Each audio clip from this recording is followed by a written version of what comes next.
네, 세포 분열 이야기를 함께 할 건데요. 세포 분열.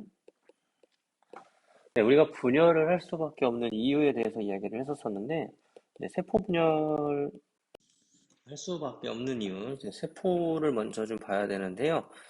일단은 이 세포라고 하는 것은 핵과 세포질로 이루어져 있죠. 세포질.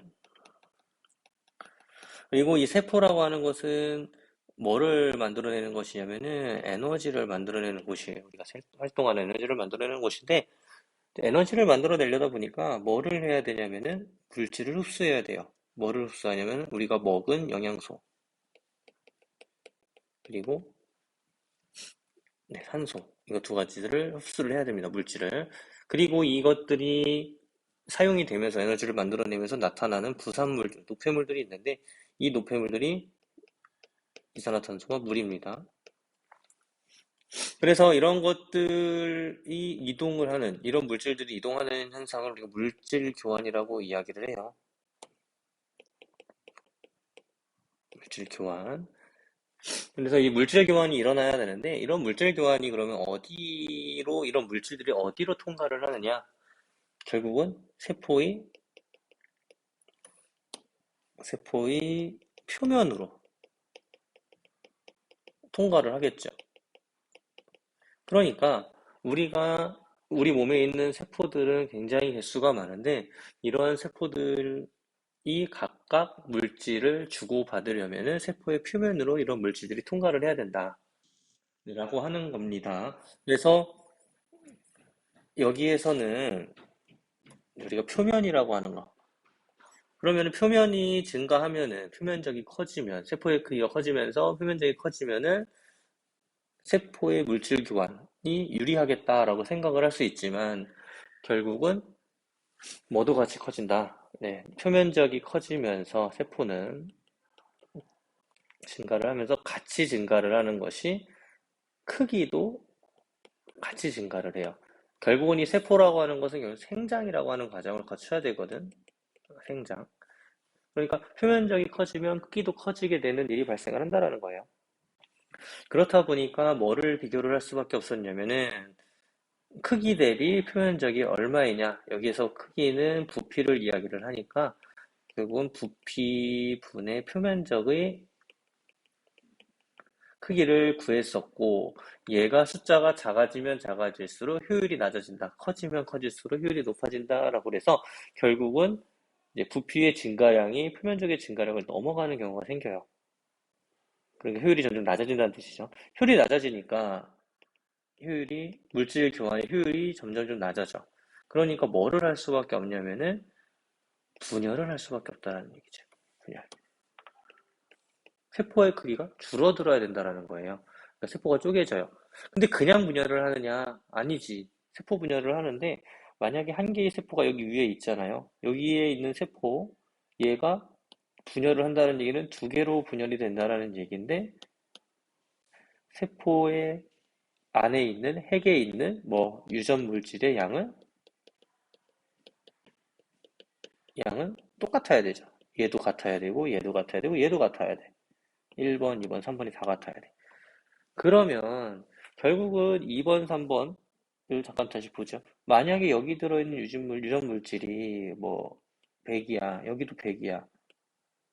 그러면 여기도 100이어야 되죠. 그러면은 처음에 있는 첫 번째 세포에서 100만큼밖에 없는데 어떻게 100만큼씩 나타나겠어? 그러면 얘가 뭐를 해야 된다고? 복제를 해야 되죠. 그래서 이 복제된 것들을 100으로 나눈 다음에 각각에 이렇게 집어넣는, 네, 이거를 우리가 핵분열이라고 이야기를 하죠. 핵분열. 그래서 핵분열이 끝나면 그 이후에는 이제 세포질 분열이 일어나면서 최종적으로 세포가 두 개로 쪼개지게 됩니다. 이런 과정이 일반적인 세포 분열이고요. 여기에서 말하는 세포 분열은 이제 체세포 분열에 대한 이야기를 지금 한 거예요. 체세포 분열. 그래서 체세포 분열에 대한 이야기를 지금부터 하도록 하겠습니다. 네, 체세포 분열을 하기 전에 일단 세포에 관련된 이야기 하나 다시 한번 하고 넘어가도록 할게요. 여기가 좀 헷갈릴 수 있어서. 일단은 세포 하나에 뭐가 있냐면은 유전물질이라고 하는 게 이렇게 있어요. 유전물질. 세포 분열이 일어나려면은 방금도 이야기를 했지만 유전 물질의 복제가 일어나야 돼요. 그래서 어떤 식으로 진행이 되냐면 이제 복제가 진행이 되는데 유전 물질의 복제가 일어난다고요. 그래서 복제가 일어나게 됩니다. 이런 식으로 복제가 일어나죠. 네, 이 다음에 어떤 일이 이제 발생을 하냐면 이 복제된 유전 물질들이 굵게 뭉쳐요. 뭉치는 일이 발생을 합니다. 네, 뭉치는 일이 발생을 하면서 이런 식으로 세포가 하나 이렇게 있고 얘네들이 이 두 개가 합쳐지면서요. 이런 식으로 염색체가 발생을 합니다. 염색체가. 그래서 이거 전체를 우리가 염색체라고 이야기를 해요. 이 하나하나, 여기 하나, 여기 하나 각각을 우리가 염색 분체라고 이야기를 해요. 얘도 염색 분체. 그러니까 유전 물질이 복제가 되면서 염색체가 됐어요. 그래서 하나하나 염색체의 절반을 분체라고 이야기를 합니다. 그래서 분신 정도로 생각을 하면 될 것 같습니다. 그리고 나서 세포 분열이 일어나요. 세포 분열이 일어나면은 얘네들이 이제 두 개가 되겠죠. 그런 식으로 하나, 둘. 그래서 쪼개집니다. 세포 분열의 결과 이 염색체가 반으로 쪼개져요. 이렇게 반으로 쪼개지게 되고요. 그리고 마지막으로 얘네들이 뭉쳐있던 염색체들이 풀리면서 이렇게 풀리면서 다시 들어가게 되고요. 이게 핵막이 생기면서 다시 핵이 생기는 네, 이런 일들이 이제 발생을 합니다. 크게 얘기하면 이런 식의 체세포 분열이 일어난다 생각을 하면 되겠습니다. 네, 체세포 분열 이제 드디어 보는데요. 단계가 있어요. 단계. 그래서 첫 번째로는 간기, 그다음에 전기, 중기, 후기, 말기 이런 식으로 다섯 가지. 그리고 마지막으로 세포질 분열. 그리고 마지막으로 딸세포 형성 뭐 이런 식으로 되는데 일단은 가장 중요한 부분 네, 간기부터 이야기를 하도록 하겠습니다. 말기까지가 좀 중요한데 일단은 간기는 어떤 식으로 되냐면은 네, 그림을 그려서 이야기를 하죠. 네, 이렇게 그림이 그려지고요. 이 안에 핵이 이렇게 있어요. 핵이 있는데 이 핵 안을 우리가 들여다볼 수는 없습니다. 근데 이 간기 때 어떤 일이 벌어지냐면은 유전 물질의 복제가 일어나는데 처음에 있는 거 이런 이런 식으로 존재를 하는데 얘네들이 복제가 일어나면서 하나씩 더 생깁니다. 이렇게 하나씩 더 생깁니다. 이런 식으로. 그래서 이 내부에서 일어나는 일은 첫 번째로 일어나는 일은 유전 물질의 복제.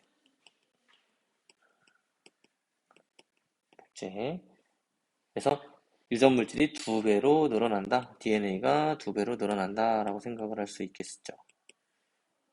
그리고 핵막이 아직 뚜렷해요. 이거 안을 들여다보긴 어렵다. 대신에 여기 안에 있는 염색체, 유전 물질은 실처럼 풀어져 있다. 염색사의 형태로 풀어져 있습니다. 염색체가 뭉쳐져 있는 상태는 아니다. 라고 보면 되겠고요. 그래서 이때를 우리가 분열 전에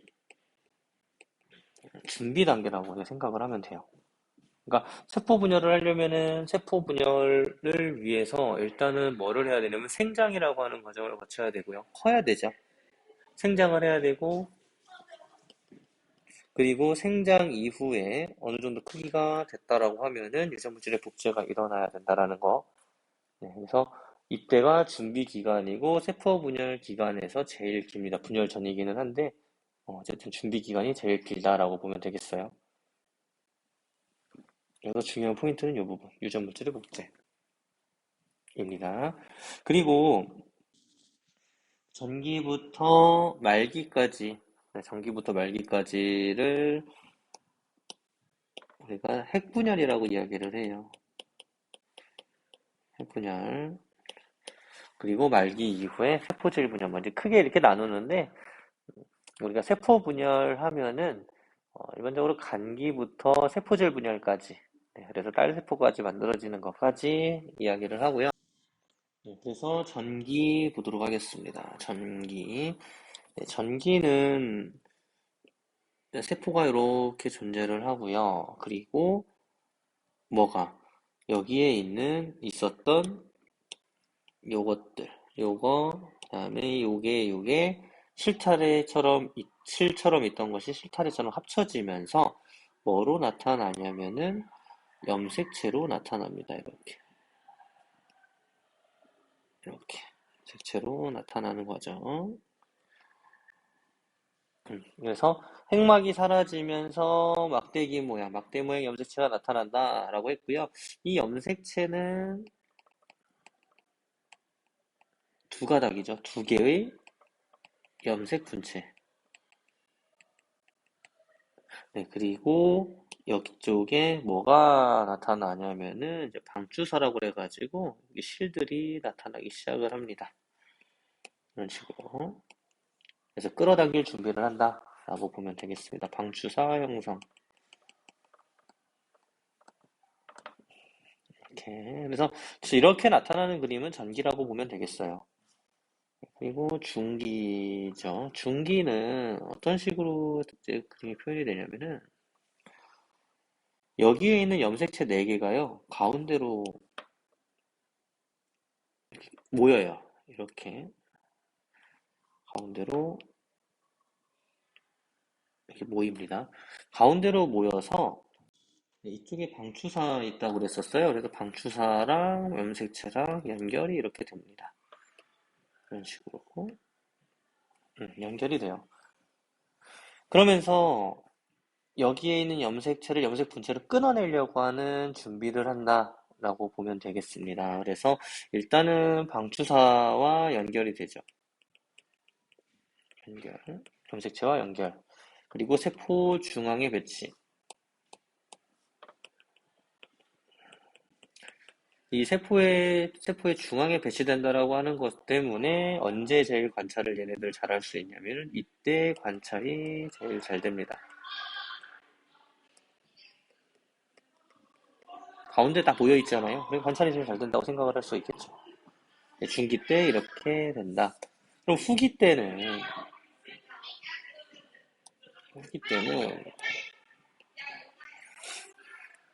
이것들이 다 분리가 되죠. 그래서 염색체가 염색 분체의 형태로 이렇게 분리가 됩니다. 분리가 이런 식으로 분리가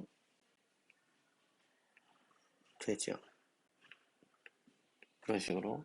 그래서 여기에 있는 방추사에서 얘네들을 다 끌어당겼다, 끊어버렸다라고 생각을 할 수가 있겠죠. 주사에서. 그래서 끌어당기면서 세포의 양쪽 끝으로 이동을 해요. 세포의 양쪽 끝으로. 그래서 세포의 양쪽 끝으로 이동을 합니다. 그래서 방추사가 염색체를 염색 분체로 분리시킨다. 그래서 세포의 양쪽 끝으로 이동을 한다라고 했고요. 네, 그리고 이제 말기인데, 말기는 세포를 이런 식으로 한번 그려보도록 하겠습니다. 세로로 한번 그려볼게요. 공간에 문제가 있으니까. 그래서 이제는 말기쯤 되면은 뭐가 나타나냐면은 핵막이 나타나려고 해요. 이런 식으로. 핵막이 나타나려고 하고, 그리고 여기에 있던 이 염색체들이 이런 식으로 여기도 이런 식으로 그래서 핵막이 등장을 하더라 흑막이 나타난다. 그래서 결국은 흑막이 나타난다라는 거는 이제 결국은 핵으로 변하겠다라고 하는 거예요. 그럼 핵이 몇 개가 생겨요? 이제 두 개가 생기겠죠. 두 개가 생기죠. 그리고 염색체도 풀어지지. 풀어진다라고 하는 거는 이 간기 때 이런 모양으로 돌아간다라는 얘기로 보면 되겠고요. 그리고 이후에 바로 세포질 분열이 일어나는데 세포질 분열은 크게 두 가지 방법이 있어요. 동물하고요. 네, 식물이 있는데 동물은 세포가 이런 식으로 이렇게 되어 있는데 위쪽에서 끊는 그런 방법이에요. 바깥쪽에서 안쪽으로 끊어지는 방법. 그래서 마치 클레이 하나 뭉쳐져 있는 걸 두 개를 끊어버리는 그런 방법이라고 생각을 하면 되겠고요. 핵이 이렇게 있고. 식물은 조금 다른데요. 식물은 이제 핵이 이렇게까지 만들어졌어. 그러면 안쪽에서 세포벽이 생기면서 쪼갭니다. 어, 세포벽이 생기면서 세포를 두 개로 만들어버려요. 동물은 여기에서 이제 결과적으로 끊어지면서 이렇게 세포가 두 개가 만들어지게 되고요. 식물은 세포벽이 생기면서 두 개로 만들어진다. 이게 세포판이네요, 판. 세포판이 되고 이게 결국 세포벽이 되겠죠. 결과적으로 세세포 분열의 결론은 처음에 있던 세포, 결론, 모세포라고 해요. 처음에 한 개에 있던 세포를 모세포라고 하는데 이 모세포와 뭐가 똑같냐면은 유전 정보, 염색체 수, 이런 것들. 그리고 모양도, 염색체 모양도 이때 생기는 두 개의 딸세포, 딸세포와, 두 개의 딸세포와 같다라고 하는 거지. 그러니까 뭐만 차이가 있는 거냐면 모세포의 크기보다는 딸세포가 작아요. 크기는 작은데 모세포가 큰데 나머지 것들은 다 똑같다라고요. 그러니까 결국은 딸세포가 또 생장을 하면은 채세포 분열을 또 하고 또 생장하면 채세포 분열하고 생장하면 채세포 분열하고 이것들이 반복이 된다라고 보면 되겠습니다. 네, 그래서 이 채세포 분열이 결과로 나타나는 것이 첫 번째로는 생장이고요.